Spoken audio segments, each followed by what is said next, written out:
Hello, ലീനായിരുന്നു saint തോമസിന്ന്. പറഞ്ഞോളൂ. അവരുടെ fees അടച്ചില്ലല്ലോ. Fees അടയ്ക്കും. ഇതുപോലെ ഫീസ് പറഞ്ഞാൽ എങ്ങനെ അടയ്ക്കും? ഫീസ് കുറഞ്ഞു കിട്ടട്ടെ എന്ന് വിചാരിച്ച് വെയിറ്റ് ചെയ്യുന്ന കേട്ടോ. എന്തോ? ഫീസ് കുറയാൻ വേണ്ടി വെയിറ്റ് ചെയ്യുക കേട്ടോ. കുറയാൻ വേണ്ടിയാ? ഞങ്ങള് പറഞ്ഞാണല്ലോ, ഞാൻ PTA മെമ്പർ ആയിരുന്നല്ലോ. ഞങ്ങളുടെ ഗ്രൂപ്പിൽ അച്ഛനോട് കൃത്യമായിട്ട് പറഞ്ഞപ്പോഴാണ് അത് ആ ഗ്രൂപ്പിനെ അഡ്മിനുള്ളിയാക്കി മാറ്റി. ഇതുവരെ അതിനൊരു മറുപടി തന്നില്ല. ഞാൻ കൃത്യമായിട്ട് അച്ഛനോട് മെസ്സേജ് അയച്ച് എഴുതിയിട്ടുണ്ടായിരുന്നു. ഫീസ് ഇത് ഓരോ ലോകത്ത് ഇത് ഈ ഒരു സിറ്റുവേഷനിൽ ഇത് ആപ്റ്റായ ഫീസല്ല. ഞാൻ എന്റെ പേഴ്സണലായിട്ടല്ല, ഞങ്ങളുടെ ഗ്രൂപ്പിൽ ഞങ്ങൾ പേരൻസിന്റെ എല്ലാവരുടെയും റെപ്രസെന്റേറ്റീവ്സ് എന്ന നിലയിൽ പേരൻസ് എല്ലാവരും കൂടെ ഡിസ്കസ് ചെയ്തിട്ട് എല്ലാവരും കൂടെ പറഞ്ഞതിന്റെ പേരിൽ അത് വൃത്തിയായിട്ട് ഞാൻ മെസ്സേജ് അയച്ചിട്ടുണ്ട്. അന്നേരം ഗ്രൂപ്പ് അത് അഡ്മിനുള്ളിയാക്കി. അപ്പൊ അച്ഛന് നന്നായിട്ട് അറിയാൻ കാര്യം. ഞാൻ മാത്രമല്ല, ഞങ്ങൾ പേരൻസ് എല്ലാവരും കൂടെ ആലോചിച്ചേക്കുന്നതാണ് ഫീസ് ഇത് ന്യായമല്ല എന്നുള്ളത്. അതെ, ശരി. അച്ഛനോട് പറഞ്ഞൊരു പേരൻസിന്റെ PTA-ക്കെങ്കിലും സംസാരിക്കാൻ ഒരു പ്ലാറ്റ്ഫോം വേണം. അല്ലെ പേരൻസ് ഗ്രൂപ്പ് PTA-യുടെ റെപ്രസെന്റേറ്റീവ്സ് എന്തിനാ?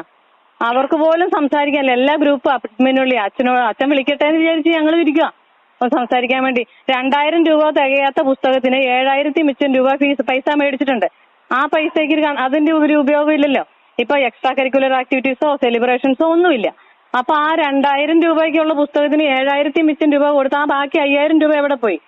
അതുപോലെ തന്നെ ട്യൂഷൻ ഫീസ് ഞങ്ങൾ കഴിഞ്ഞ വർഷം, മാഡത്തിനറിയാലോ, ഞാൻ ജോവാനയുടെയും ജോബിറ്റിന്റെയും പൈസ ആദ്യത്തെ ഗഡുവിന്റെ കൂട്ടി വർഷം മുഴുവൻ ഒന്നിച്ചടച്ച പൈസ 40,000 രൂപ വെച്ച് ഞാൻ ഒന്നിച്ച് ആദ്യമേ തന്നെ അടച്ചു.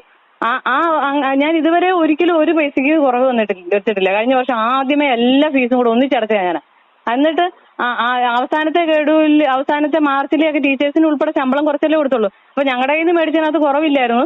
പക്ഷേ ഫീസ് ചെലവ് എന്തോരം കുറവുണ്ട്. പക്ഷെ ഫീസ് എന്നിട്ട് നമ്മളൊരു സ്റ്റേറ്റ്മെന്റ് സാലറി ഞങ്ങൾ ഇൻകം ടാക്സ് കമ്പ്യൂട്ടേഷൻ കൊടുക്കാൻ വേണ്ടി സ്റ്റേറ്റ്മെന്റ് വാങ്ങുമ്പോൾ അതിനകത്ത് ട്യൂഷൻ ഫീസ് മാത്രമേ തരുള്ളൂ. കോ കരിക്കുലർ ആക്ടിവിറ്റീസിന്റെ library fees, lab fees, special fees ഇതൊന്നും നമുക്ക് ബില്ലിൽ തരില്ല. അപ്പൊ ഈ ഫീസൊക്കെ എന്തിനാ ഇപ്പൊ കൊറോണ കാലത്ത് വാങ്ങിക്കണേ? ട്യൂഷൻ ഫീസിൽ നിന്നല്ലേ കുറവ് വരണ്ടേ? അങ്ങനെയാണ് 5000 നിന്നല്ലേ അത് കുറവ് വരണ്ടേ?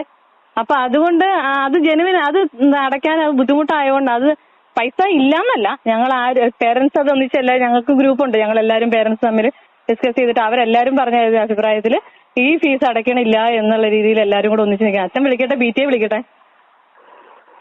കേട്ടോ. അതുകൊണ്ട് അടയ്ക്കാൻ ഇപ്പൊ തൽക്കാലം ഈ ഫീസ് അടയ്ക്കാൻ താല്പര്യമില്ല.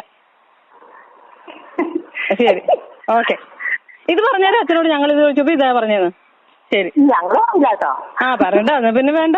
എന്നോട് പറയാനുള്ളത് പറഞ്ഞു. ഞാൻ എനിക്ക് പറയാനുള്ളത് ഞാനും പറഞ്ഞു. സ്കൂളിൽ നിന്ന് വിളിച്ചോണ്ട് സ്കൂളിലേക്ക് പറഞ്ഞ. അച്ഛനോട് നേരിട്ട് പറഞ്ഞല്ലോ. അച്ഛന് ഫീസ് വേണേ അച്ഛൻ വിളിക്കട്ടെ. അച്ഛനോട് നേരിട്ടാണ് ഗ്രൂപ്പില്, PTA-യുടെ ഗ്രൂപ്പില് മെസ്സേജ് ഞാൻ എഴുതിയതാണ്. ഈ ഇതടിച്ചു. അന്നേരം ഗ്രൂപ്പിന്റെ സെറ്റിങ്സ് മാറ്റി അഡ്മിനുള്ളിയാക്കി. അത് കുഴപ്പമില്ല. അച്ഛൻ ഫീസ് വേണേ അന്വേഷിക്കട്ടെ. അല്ലെ PTA മീറ്റിംഗ് വിളിച്ചോട്ടെ. ഗൂഗിൾ മീറ്റിൽ ഒരു മീറ്റിംഗ് വിളിക്കാമല്ലോ. പേരൻസിന് PTA-യുടെ റെപ്രസെന്റേറ്റീവ്സ് എന്ന് പറഞ്ഞേക്കുന്നവർക്കെങ്കിലും സംസാരിക്കാൻ ഒരു പ്ലാറ്റ്ഫോം തരാതെ, ഇത് ഹിറ്റ്ലറുടെ ഭരണമൊന്നുമല്ലോ. പൈസ ഇങ്ങെടുത്തോന്ന് പറയുമ്പോൾ മാത്രം കൊടുക്കാൻ വേണ്ടി മാത്രം ഞങ്ങൾ ഇങ്ങനെ ഇരിക്കുമല്ലോ. ഞങ്ങൾ പൈസ കൊടുക്കണമെങ്കിൽ ഞങ്ങളോട് പറയാനുള്ള കേൾക്കാനും കൂടെ മാനേജ്മെന്റ് തയ്യാറാവണം. അപ്പൊ അതുകൊണ്ടാണ് ഞാൻ പറഞ്ഞത് ന്യായമാണ്. അതുകൊണ്ട് ഞാൻ എന്റെ ഭാഗം പറഞ്ഞു. എന്നെ വിളിച്ചതുകൊണ്ട് ഞാൻ പറഞ്ഞതാ. കുഴപ്പമില്ല. ഞാൻ മാഡത്തിനോടൊരു ഷിപ്പും പറഞ്ഞല്ല കേട്ടോ. ഞാൻ കേൾക്കുന്നു. അതെ, ആയിക്കോട്ടെ, ശരി. ഓക്കെ.